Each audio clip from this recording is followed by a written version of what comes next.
Hello friends, welcome to जीवी law academy. तो आज हम डिस्कस करने वाले हैं बहुत ही ज़्यादा इंपॉर्टेंट टॉपिक कोर्ट्स यानी कि न्यायालय के बारे में। बहुत ही ज़्यादा इंपॉर्टेंट टॉपिक रहने वाला है सभी लॉ स्टूडेंट के लिए। तो चलिए बढ़ते हैं टॉपिक की ओर। सबसे पहले हम जानेंगे इसके अर्थ को यानी कि meaning of court. The word court is derived from the Latin word cors meaning an enclosed yard और असेंबली। तो हमारा जो वर्ड कोर्ट है उसकी जो उत्पत्ति है वो लैटिन भाषा के शब्द कोर से हुई है, जिसका मतलब है एन एनक्लोज्ड यार्ड, एक संलग्न आंगन या आंगन, और असेंबली यानी कि सभा। A court is a public authority established by the law to adjudicate disputes। तो जो हमारा जो एक कोर्ट है यानी कि न्यायालय, वो जो है एक ऐसी पब्लिक अथॉरिटी है, एक ऐसी सार्वजनिक प्राधिकार है जिसके माध्यम से जो हमारे विवाद हो जाते हैं उनका जो है समाधान किया जाता है। Instrument of the state delivering justice. तो ये जो है स्टेट का यानी कि राज्य का एक ऐसा इंस्ट्रूमेंट है, साधन है, जिसके माध्यम से जो है न्याय प्रोवाइड यानी कि न्याय जो है सभी को दिया जाता है। Guardian of rights, liberties and rule of law. ये जो हमारा कोर्ट है, न्यायालय है, वह जो है हमारे अधिकारों का जो संरक्षक है, स्वतंत्रता का संरक्षक है, साथ ही साथ जो विधि का शासन है उसका भी जो है संरक्षक है। आई थिंक आप इसको समझ गए होंगे। तो बढ़ेंगे इसके नेक्स्ट। तो अब हम जानेंगे डेफिनेशन ऑफ कोर्ट यानी कि न्यायालय की परिभाषा के बारे में। Oxford dictionary. तो ऑक्सफोर्ड की डिक्शनरी के माध्यम से जी कोर्ट की एक परिभाषा दी गई है। वो क्या कहती है? A court is a body established by law for the administration of justice. तो एक जो न्यायालय है वो जो है एक ऐसा अंग है या जो है एक ऐसी बॉडी है जिसके माध्यम से जो है न्याय जो है प्रोवाइड किया जाता है, यानी कि जस्टिस दिया जाता है, या फिर जस्टिस का जो है न्याय का जो है शासन लागू होता है। आइदर जनरली और for a specific categories of the cases. तो ये जो न्याय होता है वो जो है किसी एक सामान्य वस्तु पर या सामान्य व्यक्ति पर भी लागू होता है, या सामान्य मामलों पर भी जो है लागू होता है, या फिर जो किसी विशेष प्रकार के मामलों पर भी ये जो कोर्ट है, न्यायालय है, वो जो है लागू होते हैं।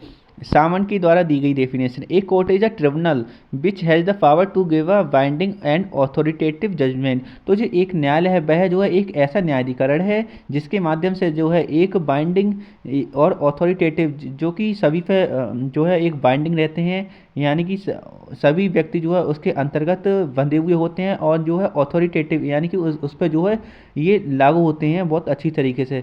तो ये जो है कोर्ट जो है एक ऐसा न्यायाधिकरण है जिसके माध्यम से व्यक्ति को जो है एक बाइंडिंग एंड ऑथोरिटेटिव जो है जजमेंट यानी कि न्याय जो है दिया जाता है, यानी कि वो जो है उस पर अच्छी तरीके से लागू होगा, कोई उसके अगेंस्ट नहीं जा सकता। आई थिंक आप जो है इसको समझ गए होंगे। तो बढ़ेंगे इसके नेक्स्ट। तो अब हम बात करेंगे फंक्शंस ऑफ कोर्ट यानी कि न्यायालय के कार्य।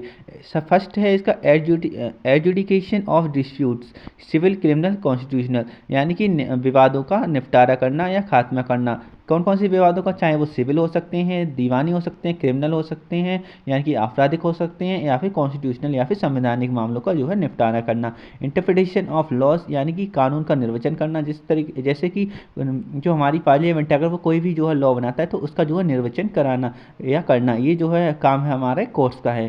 Protection of rights and liberties. तो जो हमारे राइट्स हैं और जो लिबर्टीज़ हैं, हमारी जो अधिकार और जो स्वतंत्रताएं हैं, उनका जो है संरक्षण करना, ये भी हमारे कोर्स का यानी कि न्यायालय का कार्य है। Development of law through president. जो हमारा विधि है उसका जो है विकास करना, किसके द्वारा विकास करना? जजमेंट देकर, यानी कि प्रेसिडेंट के माध्यम से, यानी कि न्यायालय जो है समय समय पर नए नए जजमेंट देती है जिसके द्वारा हमारी विधि के जो शासन है उसका जो है विकास होता है।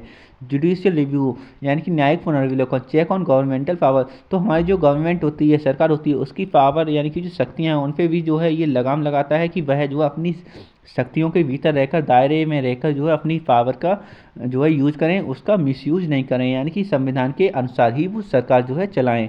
तो ये जो है हमारी जुडिशरी के पास ये पावर है कि वो जो है इन चीज़ों को देख सकती है। तो बढ़ेंगे इसके नेक्स्ट। तो अब हम बात करेंगे historical evolution of courts in India. तो जो हमारे जो भारत है उसमें जो है हमारे जो न्यायालय है उसका जो है ऐतिहासिक जो उद्भव है वो किस तरीके से हुआ। In ancient India dharma based justice king as supreme जज पंचायत। तो जो हमारे पुराना भारत था, प्राचीन भारत था, उसमें जो है जो धर्म था उसके अनुसार ही जो है जस्टिस दिया जाता था, यानी कि न्याय दिया जाता था, यानी कि धर्म के नाम पर, यानी कि जिस तरीके के हमारे यहाँ कस्टम फॉलो किए जाते थे, अगर कोई उनका उल्लंघन करे तो उस बेसिस पे जो है जो है जस्टिस प्रोवाइड किया जाता था। किंग एज अ सुप्रीम जज, तो जो हमारे राजा होते थे वही जो है उसके सुप्रीम जज होते थे, सर्वोच्च न्यायाधिकारी होते थे। और साथ ही साथ जो है पंचायत लेवल होती थी, यानी कि जो ग्रामीण होते थे उसमें जो है पंचायतों का जो है गठन किया जाता था, जैसे कि वो जो है गांव लेवल पर जो है न्याय प्रोवाइड किया करते थे। तो इन मिडिवल इंडिया, तो जो हमारे मध्यकालीन भारत था उसमें क्या होता था, qazi sharia law emperor as final authority, जो हमारे काजी होते थे वो जो है उसको जो है न्याय व्यवस्था को देखा करते थे और सरिया लॉ को जो है फॉलो करा करते थे। Emperor as a final authority, और जो एम्परर होते थे, जो बादशाह या कह सकते हैं या फिर जो उस टाइप के किंग होते थे, वो जो है उसके फाइनल अथॉरिटी होते थे, उसके जो है लास्ट प्राधिकारी होते थे।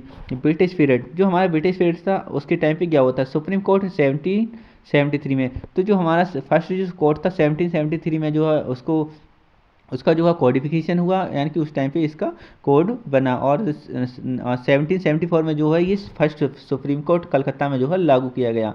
एंड हाई कोर्ट्स 1861 में, जो हमारा हाई कोर्ट से वो 1861 में जो है इसका कोडिफिकेशन हुआ। एंड देन वो जो है हमारे अस्तित्व में आए थे इंडिया में। पोस्ट इंडिपेंडेंस, जो है स्वतंत्रता के बाद क्या हुआ, कॉन्स्टिट्यूशन 1950, जो हमारा संविधान है वो 1950 में लागू हुआ। इंटीग्रेटेड जुडिशरी, और उसके माध्यम से जो है एक इंटीग्रेटेड जो है जुडिशरी, उसको जो है वो इंटीग्रेटेड जो जुडिशरी है न्यायपालिका है वो जो है फिर अस्तित्व में आई। आई थिंक आप जो है इसे समझ गए होंगे। बढ़ेंगे इसके नेक्स्ट। तो अब हम बात करेंगे types of courts in India, यानी कि भारत में न्यायालयों के प्रकार। Supreme court of India, apex court, सबसे पहले नंबर पे आता है हमारा सुप्रीम कोर्ट यानी कि सर्वोच्च न्यायालय, जिसको हम अपेक्स कोर्ट भी कहते हैं। High courts at state level, तो जो हमारा हाई कोर्ट होते हैं वो जो है सभी राज्यीय स्तर पर होते हैं। और subordinate courts like district court, session and magistrate courts and family courts, इस तरीके के जो कोर्ट्स होते हैं वो हमारे अधीनस्थ न्यायालय यानी कि सबॉर्डिनेट कोर्ट्स कहलाते हैं।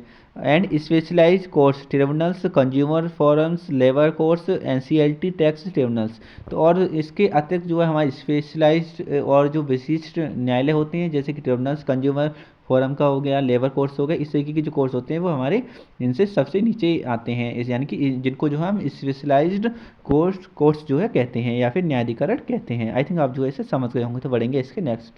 तो अब हम बात करेंगे importance of courts in society, यानी कि जो हमारे न्यायालय हैं उसका समाज में जो है क्या महत्व है। मेंटेन रूल ऑफ लॉ, यानी कि विधि के शासन को जो है मेंटेन करना, सुरक्षित करना। प्रोवाइड्स पीसफुल डिस्प्यूट रिजोल्यूशन, साथ ही साथ जो है हमारी जुडिशरी का ये कर्तव्य है कि यानी कि न्यायालय का ये कर्तव्य है कि वह जो है जो हमारे विवाद हैं समाज में उनका जो है निपटारा करे शांति तरीके से। Ensure justice, equity and fairness, और ये सुनिश्चित करे कि समाज में जो है न्याय प्रोवाइड हो, इक्विटी समता बनी रहे, साथ ही साथ जो है फेयरनेस हो, यानी कि किसी के पास कोई भी भेदभाव नहीं हो, सभी को इक्वल तरीके से जो है न्याय प्रोवाइड किया जाए। Protect individual liberty against arbitrary action, जो आर्बिट्रेरी एक्शन होती हैं हमारी सरकार के द्वारा, जो भी कोई अगर जो है मनमाना फंड चलाया जा रहा है तो उसकी जो आर्बिट्रेरी एक्शन है सरकार की, उसके अगेंस्ट भी जो है हमारी जो सरकार जो जुडिशरी होती है, कोर्ट्स होती हैं, वो जो है व्यक्तियों को सुरक्षित करती है। बैकबोन और डेमोक्रेसी, जो हमारी न्यायपालिका है या फिर हमारे जो कोर्ट्स हैं यानी कि न्यायालय हैं, वो जो है हमारी लोकतंत्र की जो है बैकबोन है, रीढ़ की हड्डी हैं। आई थिंक आप इसको समझ गए होंगे। तो चलिए बढ़ते हैं कंक्लूजन की ओर। Courts are pillars of justice and fairness, तो हमारे न्यायालय हैं वो जो है जस्टिस और फेयरनेस, न्यायालय और जो भेदभाव हैं भेदभाव को ना करने की जो है पिलर्स हैं, स्तंभ हैं, यानी कि हमारे कोर्ट्स जो है सुनिश्चित करते हैं कि सभी जो व्यक्ति हैं उनको समान रूप से और बिना किसी भेदभाव के जो है न्याय प्रोवाइड किया जाए। They evolve from ancient system to modern judiciary, जो हमारे न्यायालय हैं उन्हीं ने जो है जो हमारी प्राचीन व्यवस्था थी न्याय की, उन्हीं को जो है आज आधुनिक व्यवस्था में जो है परिवर्तित कर दिया है। Safe democracy and rule of law, ये जो हमारा न्यायालय है उन्हीं ने वो जो है हमारे लोकतंत्र और जो विधि का शासन है उसको जो है सेफगार्ड करते हैं, उसको सुरक्षित करते हैं। Ultimate protection of citizens right, और ये जो हमारे न्यायालय हैं भाई उनके माध्यम से ही जो है नागरिकों के अधिकारों को जो है प्रोटेक्ट किया जाता है अल्टीमेट तरीके से, यानी कि जो हमारे न्यायालय हैं उन्हीं के माध्यम से जो है हमारे राइट्स, हमारी ड्यूटीज, उन चीज़ों को जो है सुरक्षित रखा जाता है। Thank you for watching this video. अगर आपको वीडियो जो है पसंद आया हो तो प्लीज़ चैनल को जो है सब्सक्राइब कर दीजिए, वीडियो को जो है लाइक कर दीजिए, साथ ही साथ जो है शेयर कर दीजिए अपने दोस्तों के साथ। Thank you, bye bye.